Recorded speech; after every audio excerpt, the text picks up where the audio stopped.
So I'm pleased to welcome you to the second in a series of 4 Lunch and Learn events. And these events are in response to the survey results that we received at our first annual Arizona Women's Leadership Conference. And we held that in October of last year. And women asked for the latest information about what's happening with work-life balance, what's happening with best practices related to health and well-being. And so this is in response to that. And so we know that finding balance can be elusive, but today's guests have some great answers to this never-ending quest. So I'd like to introduce you first to our podcast director, Walker Ramsey, who will be managing our chat room, and our amazing panelists, Dr. Teresa Ramsey, Michelle Cromwell, and Anila Joy. And they are going to each take a brief moment to introduce themselves and their organization. And Dr. Ramsey, we'll start with you. Welcome. Thank you so much, Christine. Right, so I'm a naturopathic physician, and I've been in practice for 26 years. My specialty is hormone replacement therapy, and I do treat men and women of all ages. And it's really interesting because I know you want to maybe talk about the different stages later. So that's what I see all day, are the different stages that we go through as men and women. Fantastic. Welcome. Yeah. Dr. Michelle Cromwell, go ahead and introduce yourself, please. Just happy to be here. Thank you, Christine, and to be with Dr. Ramsey, Anila, and Walker for all the work you're doing. So who am I? I want to start by saying that I'm a somatic healer. And as a healer, I also own a complementary alternative medical practice that focuses on the mind-body connection. So I use yoga. I'm a hypnotherapist. I use sonic sound, whole food, plant-based nutrition, and all the mind-body techniques that can help people to inoculate themselves to stress, because those almost give you like a shot to help you deal with stress.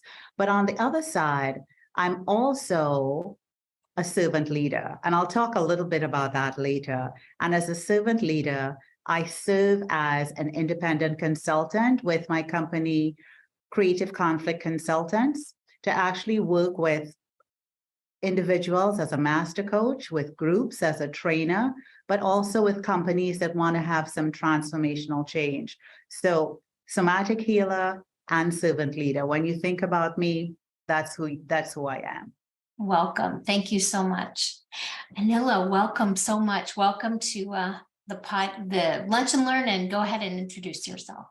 Thank you. And I love that we have our 2 esteemed guests here, and they went with their intros first, because, I would like to say the best for last, but that's not going to be the case. These 2 women are so accomplished. I come from a very different background. I am a technologist. I am an engineer. I'm a problem solver, and my background has been 25 to 30 years of experience being in a software development shop, starting from ground up, and being a CIO and a CTO, which is head of technology for companies like Allstate, Visa. So I think what I bring to the table here is a viewpoint of what it means to be a very career-focused, accomplished woman. That's my main job, by the way. In addition to that, I have a consulting company. So I work with CEOs in the Valley when they talk about how they bring technology to benefit their businesses. And then the third job I do, because I have so much free time, apparently, is I started a vodka company as well, because I don't know, why not? And then I'm also a single mom with a teenage son right now, who's, functional and is great. And so I think I can bring a perspective to this conversation from that aspect, especially where it's regarding work and life and how we balance it, if that is possible. So welcome.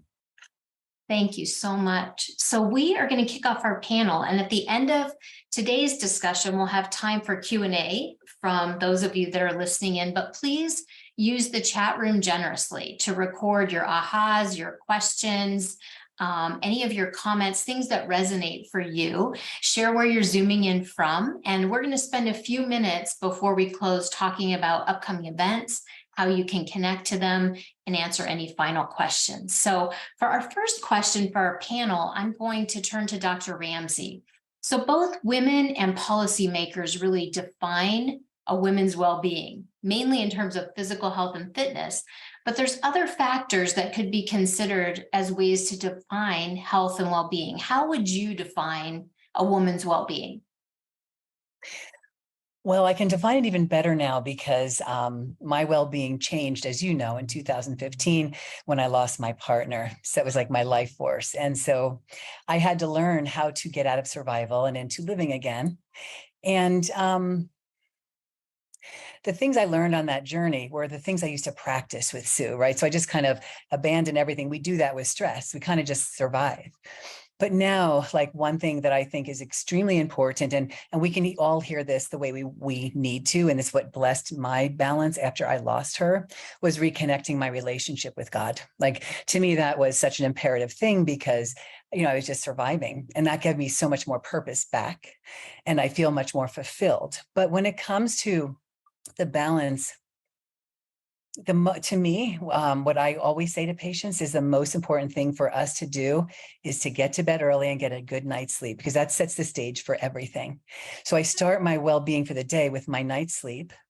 And then, you know, the most important thing is to do things that make you feel good. It doesn't matter what people think or what they say. It's kind of like, you know, the whole COVID thing. We did what they said and it's not right. We have to go with our own intuition. We abandon that because of fear, because of stress, because of, you know, so many things. And so it's always trusting our gut, connecting to a higher purpose, making sleep our first step in health, and then the rest will come, you know, the nutrition, the stress reduction, the exercise, and all of those things that we all have to do to stay strong and wise in our careers. Mm-hmm. I think we're going to talk about sleep and hormones and the effect of all of that a little later, but Yes. I couldn't agree with you more. Sleep is so important.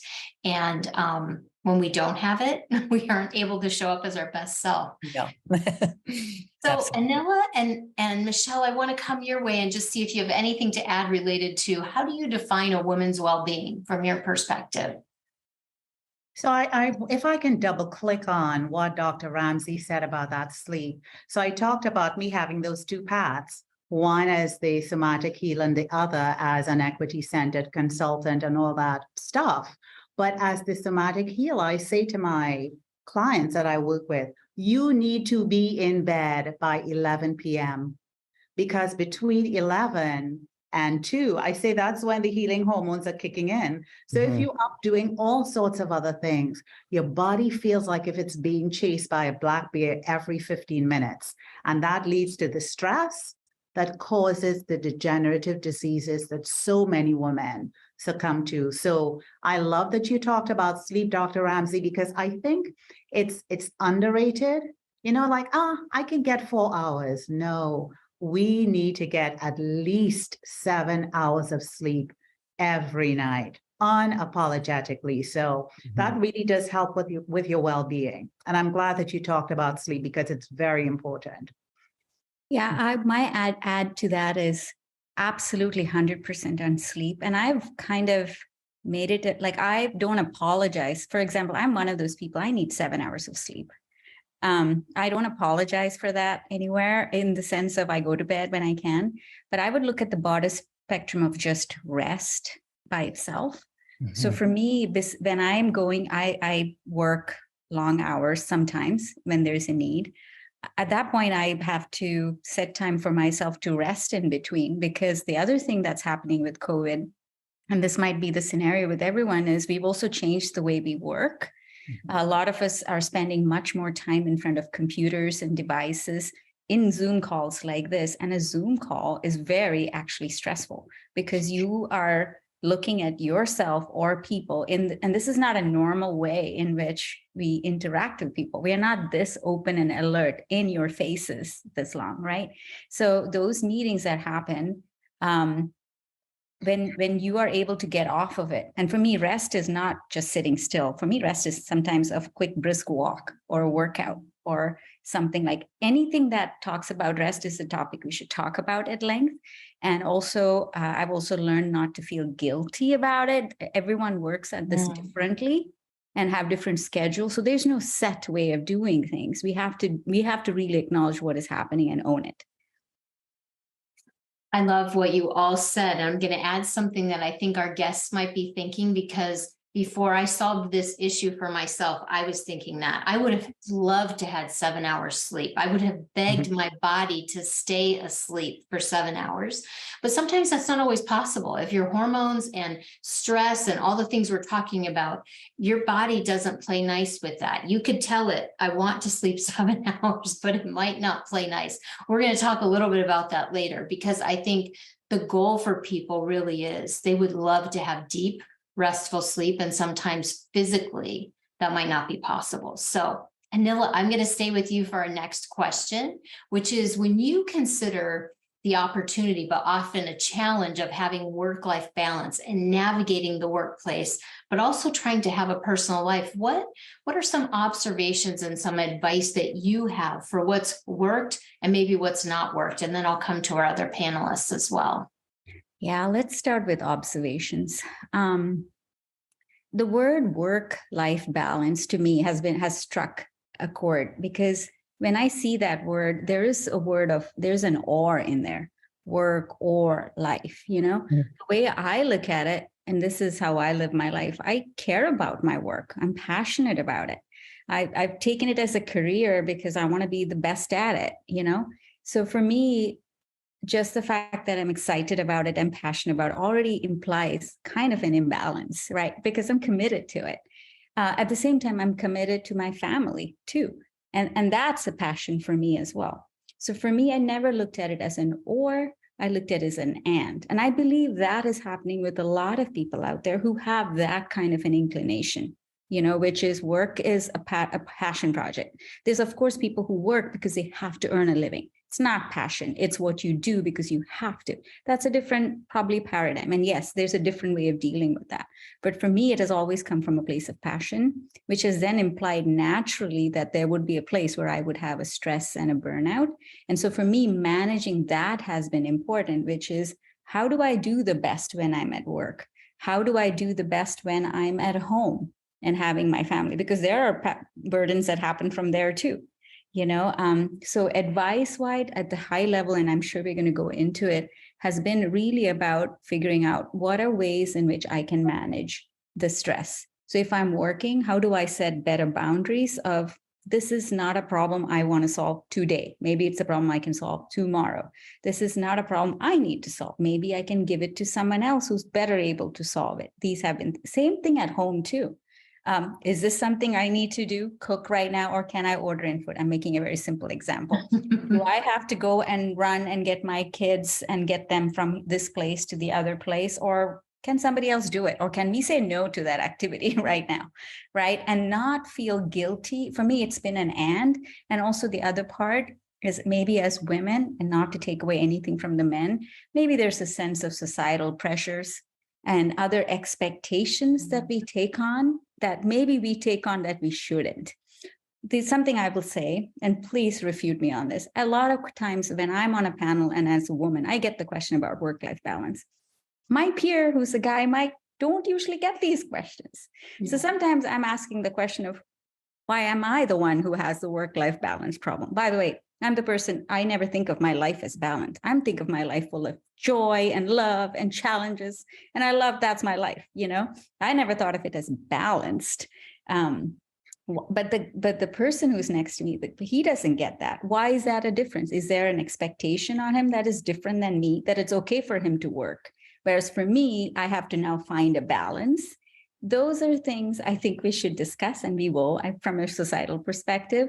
But this is where I think as women, there are unexpected biases that sometimes we put on ourselves, not even from society, but maybe our upbringing expectation. I've had that for myself, and I have had to learn to be more gentle with myself, to take away the guilt and say, this is good. You're doing the best you can. And tomorrow is another day. If there's anything you can improve, you're going to improve.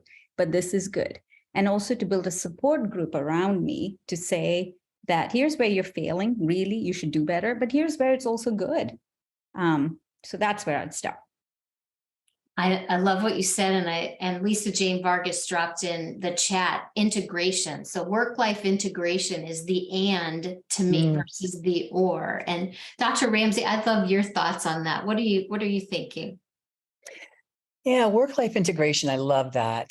I love that word. And it takes mindfulness.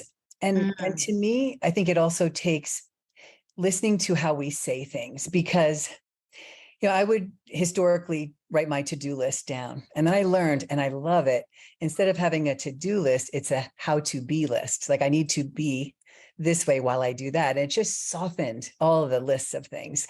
And so the balance comes in when I'm done with work, and this is very new for me, so you all struggle with the same things, is one of the biggest gifts I have given myself, and I truly love and honor this, is I used to go home and finish all my charting. I have stopped going on my computer after work, and I feel so much more balanced. And when I talk about like any kind of balance, right? So I'm going to use an example of a patient that works and works and works, has hardly a life at home. And then she was saying to me, I have to go to the gym. I'm like, you get to go to the gym. And it changed for her. And now it's an effortless part of her rhythm, her paradigm. And so I think our language sets us up for failure or success. Because if I'm complaining, I don't balance this and that, guess what? It gets even worse. So I find gratitude in pretty much everything I do when I can. And that gratitude keeps me in balance inside myself. So I can be a mom, and I could be a girlfriend, I could be a physician, and be at peace because I live in gratitude. And I think that's a big part of balance. Thank you. I agree. Gratitude is absolutely huge. Someone did say that to me a little while ago in terms of you get to do A, B, and C, whatever that A, B, and C is, you get to. Right. Michelle, if we can't say that, maybe we shouldn't do it. If we can't say that, maybe we shouldn't do it. Right. Yeah. Michelle, what are your thoughts? I think most of what I was thinking was said, but as you were speaking, Dr. Ramsey, I thought about this idea of guilt. Because very often for us women, we feel that we have to do something. And one of the greatest things that I have found in finding that work-life integration, so I didn't share that. I just left my job as, in higher ed. I've been in higher ed for almost 20 years, for about 10 years as a vice president. And I would be at work at 8 and leave at 8 in the night.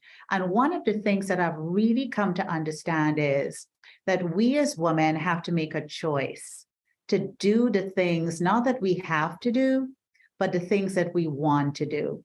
And to begin with a level of accountability for ourselves. So it's almost like having the grace and giving ourselves that grace and space. And I think you said it, Anila, to just be, but to also know that when you leave the office at 5 and you go home, you don't open the laptop and continue working. The work it's going to be there. And what I say to some of my clients is, if you die tomorrow, the work is still going to be there. So find a way to give yourself the grace and space to do the things that you want to do. Understand that you've done enough, that you are enough, and that what you did is enough. And then move on to another space so that you can be, and that you can have that fulfilled life that really gives you that integration. Because at the end of the day, if you don't have that, you're not alive, and you truly don't have what we're talking about, which is a full, true, whole life. I want to add something to what you've all said, which is closing the laptop and not getting back onto work later. And what I realized is that I wasn't scheduling my day so that I was able to enjoy that luxury at night. And so if my day was full and I wasn't setting good boundaries around my time during the day, if every hour is full of meetings and every hour is full of a to-do, there will be have-tos in the evening that I have to do before tomorrow. And so for me, it was really just resetting that framework of what are the boundaries around my time? Like, I literally am not going to be at my best if I'm 8 hours or 9 hours completely on with no time to follow up or follow through, and then working another 4 or 5 at night. So I think, the boundaries around our time is important too.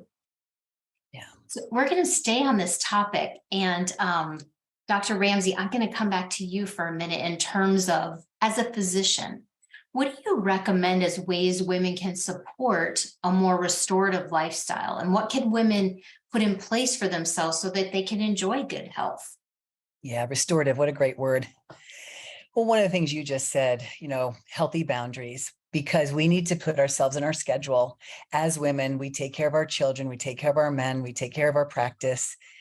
But where are we in our schedule? Like, I think that's such an important thing. And we need to keep that commitment as much as we commit to our children. Like, it's as important to be the best mom, to be the best doctor, right? To be the best friend.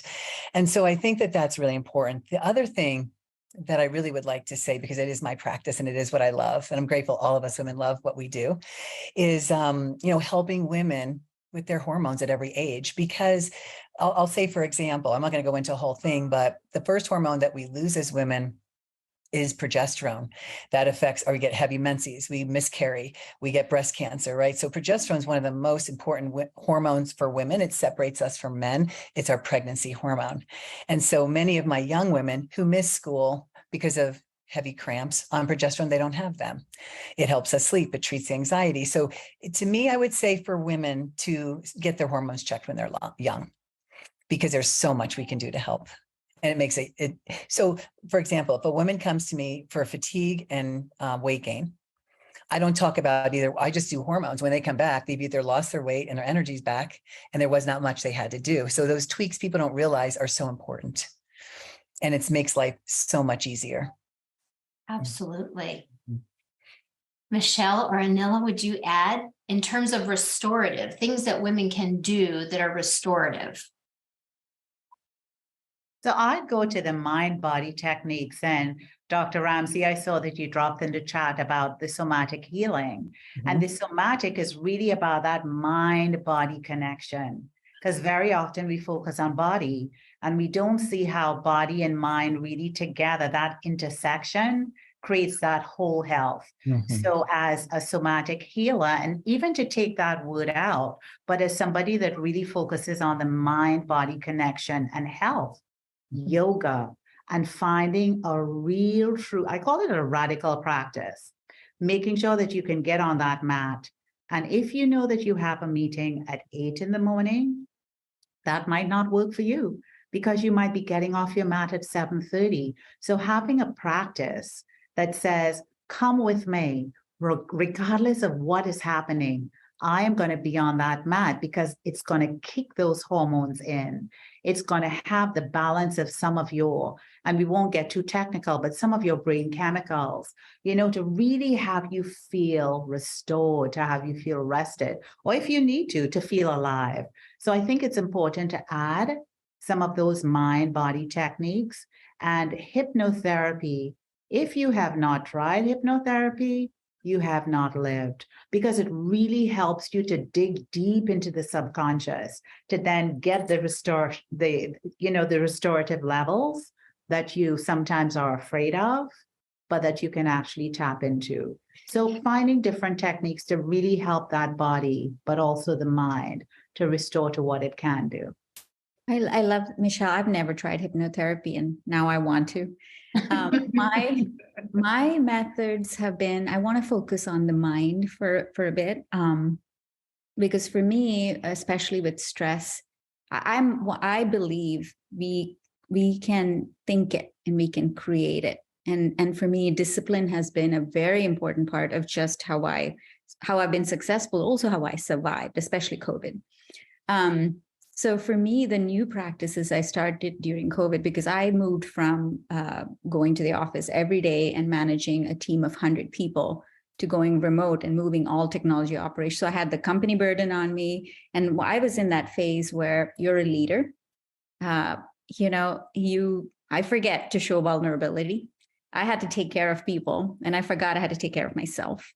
Until a point where I got to a point where I was burnt out, like it was impacting me, right? So there I had a lot of lessons for myself, but I started a practice of whether it's prayer or meditation first thing in the morning, just to take a little bit of time for me to set the day and the tone.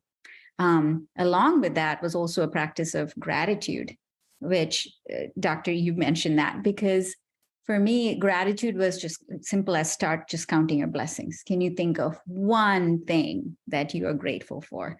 right? Just count your blessing. And we always, even if that means, God, I'm so glad I got up this morning and I feel fine. If that's all I can think of, I'm grateful for today, but because to me, that positive intent, that intentionality of saying, this is my day, I am grateful, just sets a tone for the rest of the day. And I also spend the time before I go to bed, because I'm also one of those people, I can't turn off very easily, especially if it's a stressful day. And there are a lot of stresses. So for me, taking the time to kind of get ready for bed, taking the time again, and gratitude practice has helped me as well to be like, let me focus on the good things that happened today, right? And the bad things, there's work tomorrow that we can handle, there's time to do this, right? But the good things, let me just savor it. That also helps me get into a restorative, so I can go to sleep properly and I get my rest as well. All really, really good ideas. A friend of mine was ill recently and lost his vision. And that caused me to take a step back to think about, I could be grateful for the car I drive and grateful for having a home and a bed to sleep in, but losing one of your senses is pretty deep, and losing your vision is really critical, right? We know what things look like if you lose your vision late in life, but losing your vision and relying and having a dependency on other people. So being just grateful that I can smell, see, touch, feel, hear, was another gratitude element that I started thinking about. So basic, but when you don't have it, how much it impacts your life. So I love that gratefulness is woven throughout all of these. So, Michelle, I want to ask you about equity-centered servant leadership. What is it? And so this is something that you're an expert in, and tell us a little bit about it, but also how can we as women employ it and have it contribute to our health and well-being? I love that question, and that, that's included here, because very often I think when we hear the word equity, we think of equality. And we're not equal, even as women, and other identities, we're not equal. So equity really speaks to taking whatever is in the margins and bringing it to the center and making that the focus. But equity also focuses on what are the needs that a specific person absolutely must have to thrive, to be the best that they can be. So elevating them. And when we think about things like power, that's where the leadership comes in. So when we think about equity-centered leadership, usually when we think about leadership, we think about somebody having power and other people not. So with equity-centered leadership, it's placing the people that you work for as center, and really understanding what are some of the needs that they have, and putting people first and leader last. And that's hard to do as a leader. So thinking about yourself as a leader and using some of the skills you have, your intuition. So intuiting and saying, what are the people? So Anila, you talked about having a team of 100, really being able to be intuitive and say, what do the people on my team need for them to truly be their best and show up in their best? And doing that as a leader with compassion, really truly connecting with people, but also from a level of accountability to answerability, right? So I think the equity-centered leadership, for some people, it's new and it feels strange, because you have to give up some of your power. And that power differential is going to be different. And putting the people that you serve really at the center, their aspirations, their strengths, their needs have to be at the center. And the leader is no longer at the top of the pyramid, the leader is at the bottom. And so I want to give some examples, because very often we talk about these things, but we don't really get a sense of how to operationalize them. So we were talking about meetings. So imagine that you're a leader on a team and you're thinking about when is the best time for you to schedule a meeting. So intuitively, you have to think about everybody that's on the team, especially as women. Who are the people on the team that might be single moms, that can't stay for something that's happening on the weekend? Who are people on the team that might be, a specific religion that might not be able to attend something on a specific day? So I have a travel agency right now, and we tend to try to have meetings on a Saturday. But there are some people on the team that have a specific religion that can't attend on the Saturday. So as a servant leader, I had to say, Saturday is not a good day to have meetings, because that's not a day that at least 3 people on the team can't attend. And when people said, why can't they come? I'm like, because it doesn't work for them. And that's all we had to say. So servant leadership is really being able to put the people that you serve first, but from the equity piece is really, truly intentionally understanding what their needs are and giving them what they need to help them to be able to thrive. And I think for women, that's what we need. And the last thing I'll say about this is, as women, we aren't always comfortable asking for what we need. And I feel with equity-centered leadership, there's an intersection in that the women or people that need something need to be comfortable asking for what they need and allowing people to offer them what they can. And on the other end of that is that the leader needs to be able to sort of like see before somebody asks for what they need, to be able to give them what they absolutely need. It's like seeing somebody thirsty. They don't have to drop dead from thirst. You see what they need, give them that glass of water.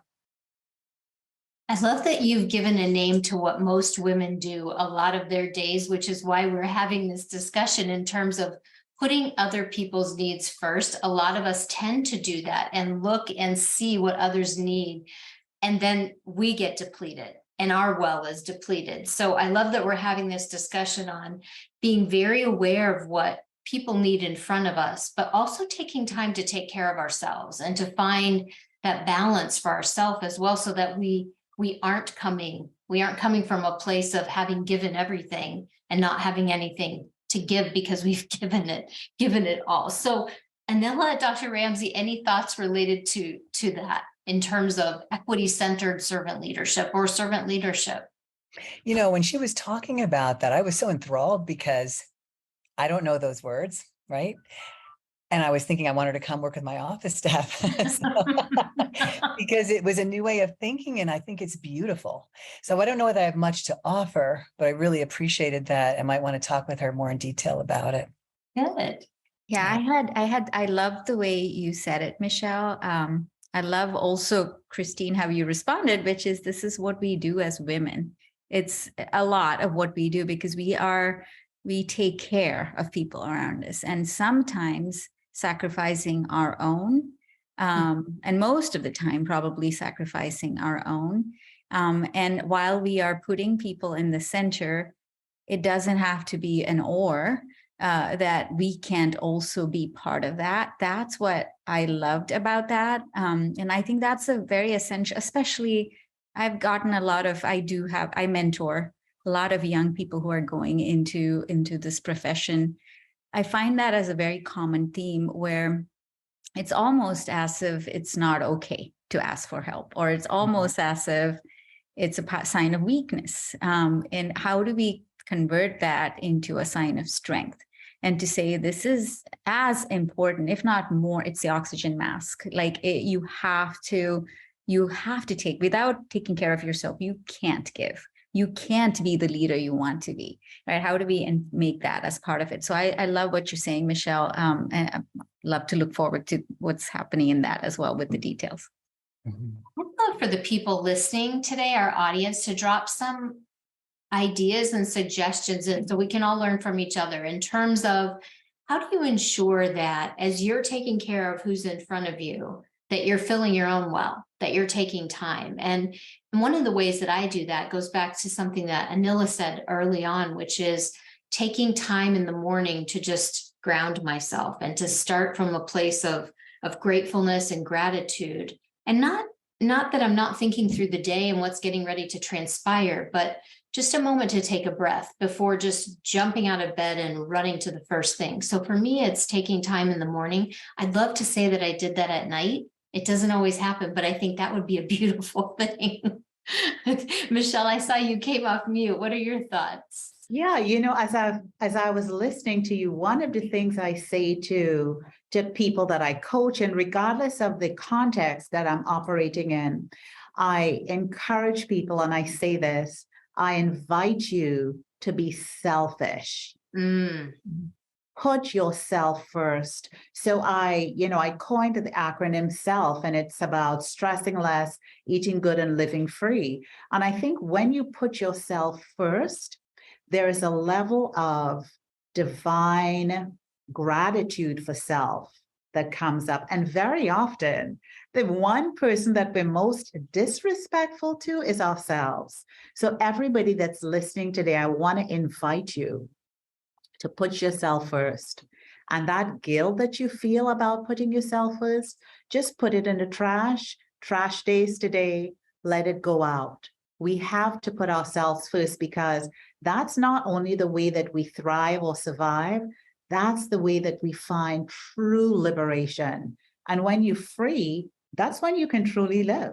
Because very often we just hovering over ourselves, over a shadow of ourselves. But when we really put ourselves first, then we can be whole and okay. And then we can be all the things we need to be for other people. So I love that you sort of like had that entree, Christine. And I just wanted to double click on some of what you said. Absolutely. Dr. Ramsey, any additional thoughts? Yes, something that recently happened to me as well is like, I used to always do all my work by myself. I realized, with other doctors, doing things in conjunction is so much easier.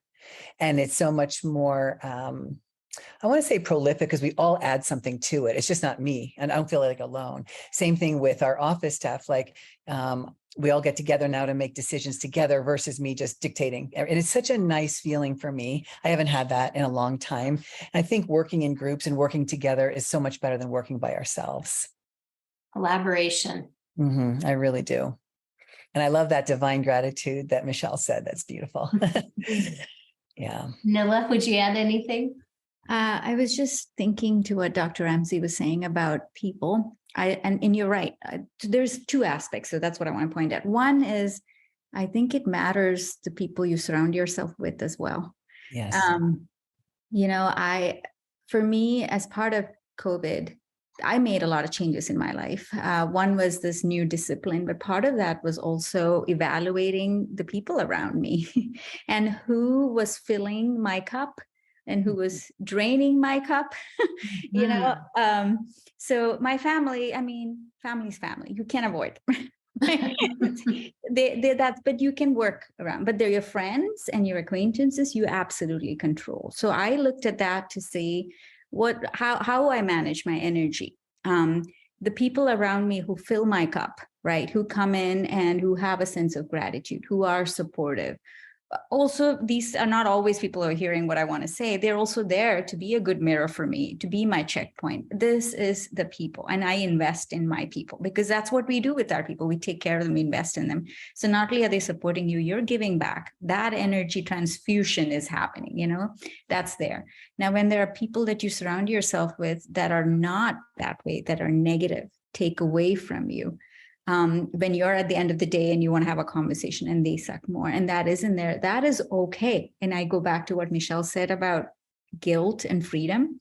It is also, and respected boundaries, like what Dr. Ramsey was talking about before. It's also good to look at boundaries with relationships and with people, and make sure that you are managing your energy. Now that takes some intention, because if we coming from a place where we look at it and we are a servant leader and we feel like our job is to help everyone, it's also natural to feel like everyone's problems we're taking on, right? This is where you can get away with that guilt, get out of that guilt, throw it in the trash and say, no, there are problems that are not mine to own. I can be supportive. I can be a mirror. I can be a good listener. But girlfriend, you're walking through the fire. I'm going to be a witness. I'm going to be there for you, but this is not mine to own. Right? So there's just so much that we can do, and we can do differently. There's also people in our lives, it's okay to unfriend them. It is okay to unfriend them because they are not impacting you the way that's going to be positive for your energy. And I'm not asking you to be callous or unkind, none of that. I'm just saying I think it's good to create those boundaries as well. That's such great advice. I was thinking as you were talking about the friendship element and who is sucking our energy or inflating our energy, but it can be people that we don't even know that are on social media. It can be doom scrolling, right? It can be Twitter and all the platforms that we have, and allowing that to feed, what's going into our mind, our eyes, our brain, our emotions, all of that. And that can be draining too, even if it isn't a relationship. It's, what we allow to come in and putting some boundaries in place. And Andrea, I love what you said in the chat in terms of seasons. That's where we're going next, in terms of seasons of life. And Lisa Jane, where attention goes, energy flows. Absolutely. So where I want to go next is, and this is for all of our panelists, really. So speak out when you're ready. But during different seasons of our lives, women go through different health opportunities, right? When we're in our 20s, it's very different than when we're in our 50s or 60s. So as you think about the different seasons of life and you think about responsibilities or accountability or taking care of yourself and navigating work, navigating a career, how have you managed, well or not, to take care of your health? And what do you think is a priority as you think through those seasons? What do you wish you would have known? And for me, I wish I would have known about hormones. It wasn't until I met Dr. Ramsey that I really understood how hormones affect your entire life, even in your 20s, right? And that it's never too early to really look at your hormones and look at how you're responding and reacting, and how easy, to your point, it can be to fix all of that so that you can live your best life. So for me, wishing that in my earlier days, I would have understood from a health perspective how much easier my life could have been and how much better my sleep could have been. So I'm going to open it up to our panelists. For me, it was more about my own power in creating boundaries and creating the environment that I can succeed in. When I was younger, I would let the situation, my job, my friends, my family run me. Today, where I am, I have created a world where I run this. And it's so much more liberating, more powerful. And I still have good friends, and I have a loving family, and I have a wonderful career. Right? If I had known that in the past, that I could own and control a lot of this, it would have made a big, meaningful difference. Anybody else want to share? Well, I can talk about the seasons of a woman's life. That'd be great. That'd be great. So, there's basically 3 seasons. Premenopausal time is that we're fertile every month. Perimenopausal comes along, and then we ovulate haphazardly. We might have regular periods, might have frequent periods. And then menopause is the last state, which is steady state of no hormone secretion. And what I find so interesting about these rhythms is we were not supposed to live past 50. Like, conventional medicine has prolonged our life to 100. And now, I have so many menopausal women and so many young women, like all different ages, but their quality of life without hormones is pretty poor. I've seen women have nervous breakdowns. Women can't work. Women can't sleep, simply because they're in a steady state of not making any hormones. But now that we're living till 100, we want to feel our best. We want to function our best. And, the premenopausal women, to me, need progesterone, period. Perimenopausal women need progesterone because that stops their menses. And menopausal women need estrogen to think, estrogen to have strong bones, hair, skin, and nails, a moist vagina. Like, estrogen does so many things. And the world is coming around, because when I started this in 1996 and I started studying with my teacher, I only study the research. He teaches me. So everything I do is based on the research, and my practice mimics that. And it's beautiful. And I wish more women were not afraid. So day in and day out, I'm getting more and more people that don't have the fear. Like, in the beginning of my practice, I had to educate them on what the research really says. Because, the media tells you only the fear-based aspects. They don't tell you, the good stuff. And the fear-based things that we hear on TV about hormones is all about synthetic. It's not about bioidentical. And the world is coming around. And I'm so grateful because women are the creators on this earth and we deserve the best medicine. And now I think that women have it. The women I treat anyway. Awesome. Yeah. Michelle? And I would, as I'm listening to everyone, I think about the 18-year-old Michelle and the 50-something-year-old Michelle. So I became vegan at 18. And because I just never liked meat. But I wished that I knew then what I knew now, that food, so it really is simple, it's ancient, yet it's profound, that food can be our medicine. So I'm 50-something, I say 50 few, and I feel like my 25-year-old self. I'm healthy, I'm full of life, my emotions are, they're energy in motion, but I don't let them move in and take out a rental or take out a mortgage. And I wished that in my 20s and even my early 30s, when I had a lot of stress that I was dealing with, that I really was able to understand that there were foods that I could eat that would really take care of me and take care of me in a way that will help my emotions to be balanced, that will help my body to be balanced, but also the idea of having a radical practice. And I think that word radical is important because it's radical in that nothing else is more important than that practice. So my meditation, my yoga, nothing else comes before that. And if I understood that in my late teens and my early 20s, a lot of the toxic and chronic stress that I experienced, I would not have. So, the things that happen because of that, autoimmune diseases, if I understood that then, some of the, I think the fallout from that really chronic stress, I would not have experienced. So that food, let food be your medicine. Mm-hmm. Such good advice from all three of you. I'm going to tag on two things I was thinking about while you were talking. I think we would be remiss if we didn't talk about access and women's ability to access all that we're talking about and having that awareness. And I think, Michelle, you started down that path in terms of having awareness that there are people in our communities, right, that may not have access to the healthcare that we do. They may not have that we're talking about, that there may be people that are listening that do not have access. So keeping that in our awareness in terms of how we represent that and awareness that access is still a big deal in our community. So access to a yoga practice, right? If I don't even know it exists, I may not even know. I'm a lifelong learner, so I'm still learning about new things that contribute to my well-being.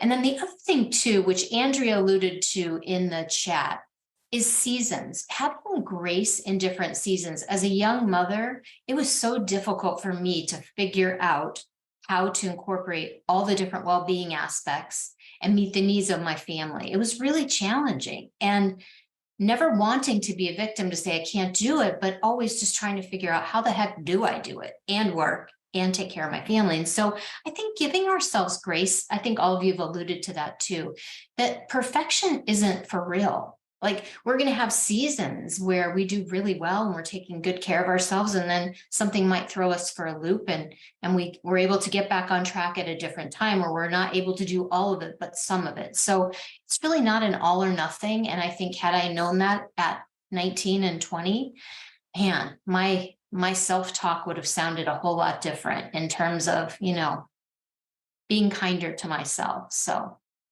I want us to take a break because I think all of you have answered such amazing ways and provided so much content. I want to turn it over to Walker to manage our chat and to see if there are any questions that we have from our audience listening today. So Walker, take it away. Yeah, sure. How's it going, everybody? A lot of great comments and questions in the chat box the entire time, and a lot of them were actually answered in real time. There were a couple that we didn't get to. So this one was from Andrea, and she said, many years ago, I started to call this work-life harmony in regards to the work-life integration. How do I harmonize to create optimum health and happiness? So whoever wants to go for that one.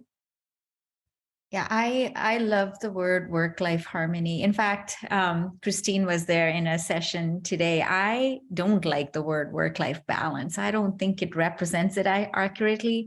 I think for me, harmony says that work and life are interwoven. We barely see ourselves as two different people when we are at work and life. And by the way, that could be a thing too. If you're at work and you feel like you have to be a different person, show up differently, be something else, or you go home and you have to show up something to be, that's a lot of pressure and stress and burden on yourself, right?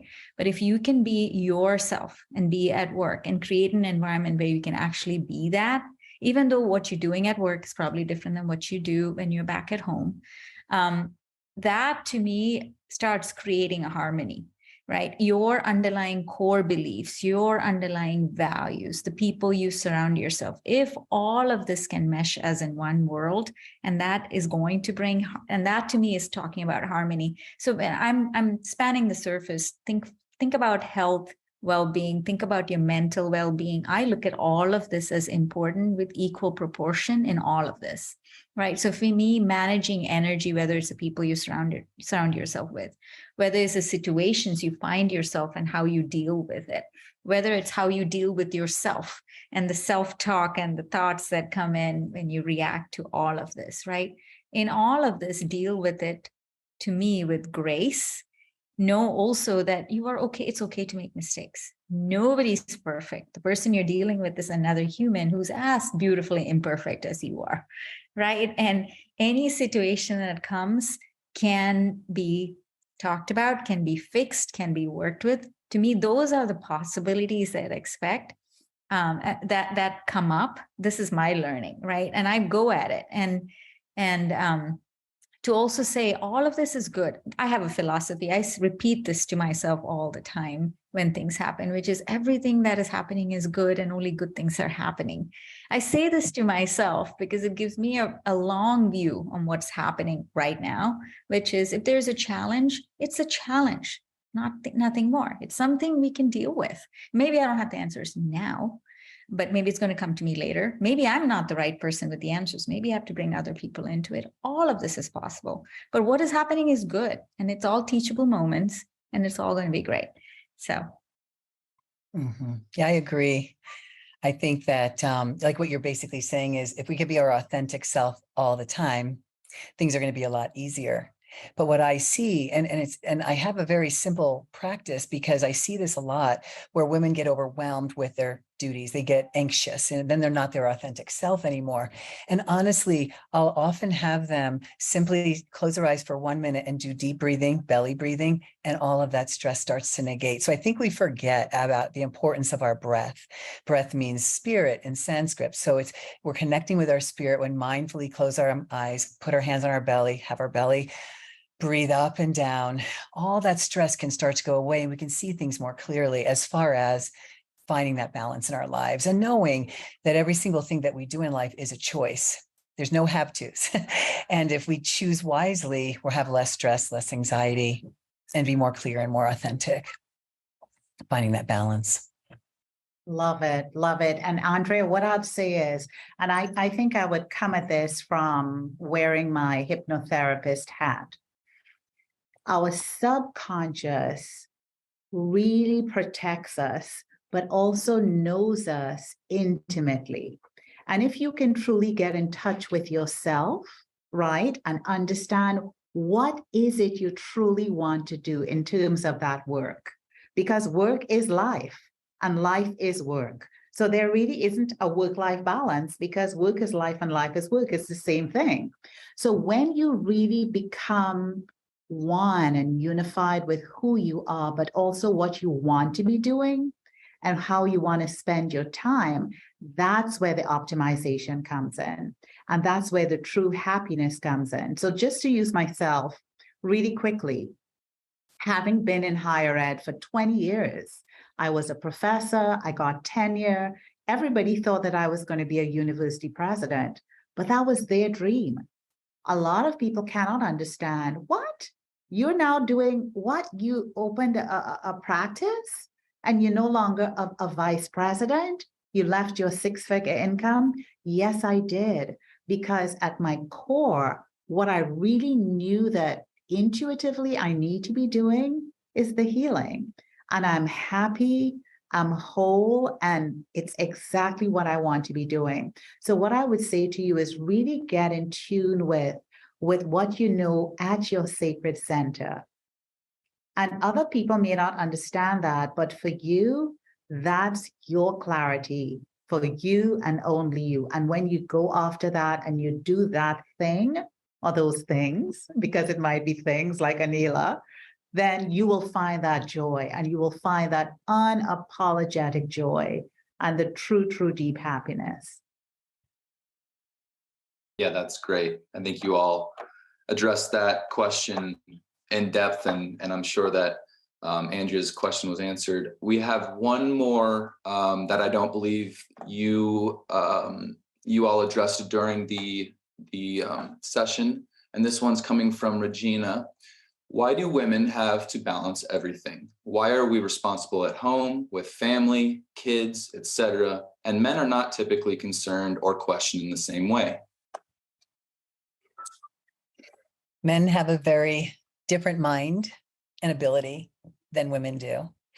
The way men think and the way women think are very different. For example, women are the creators. I said that before. We are the creators and we are responsible for a lot. But women can also think, and I don't think it's accurate, but we can do many things at once, not that we should, where men have a very practical, very basic, way of looking at life. And so the pressure is on women. We're the creative ones. And we just have to accept that and know that we were put on this earth to be that way. Dr. Ramsey, something you said about men are more practical and kind of prioritize, whereas we are, we can balance. I've heard that before as well, and that is something to note, which is many times we are asked to prioritize, like put your family first, or maybe at work, put your career first, your family second, right? If the reality is for us, there's always this constant battle, we have to do both, that's where, for me, there was a lot of peace in just owning that and saying, I have to do both. And you know what? My drive is I want to do both well. I'm not going to be perfect. I want to do both well. So then what does that mean for me? How do I do both and do both well and be unapologetic about it?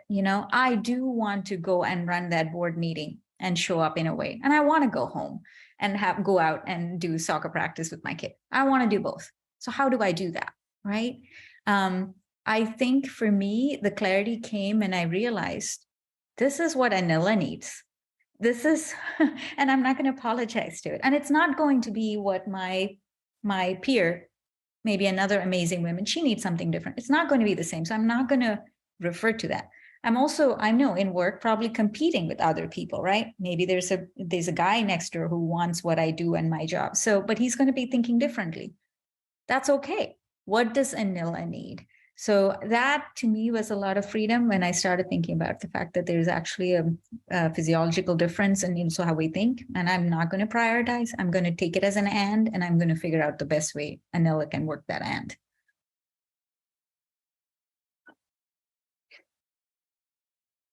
Great. Yeah. So, those were the only two questions that, like I said, weren't addressed during the session in person. So if anyone there's any more questions, you can just drop them in, but.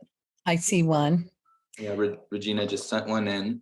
That is good insight, and maybe society gave greater emphasis on understanding each other, men and women, to be more accomplished at the roles we take on in life, we would all accomplish more.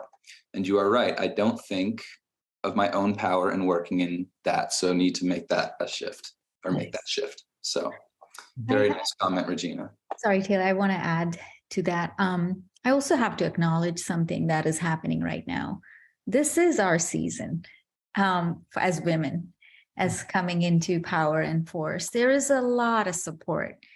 And a lot of times in my world, which is a world that's, because think of technology, think of it mostly dominated by my men, I also have to say that the opposite is happening, which is there is a lot of understanding and space and men who are coming around women to want to make them successful. I feel that, right? I want to acknowledge that.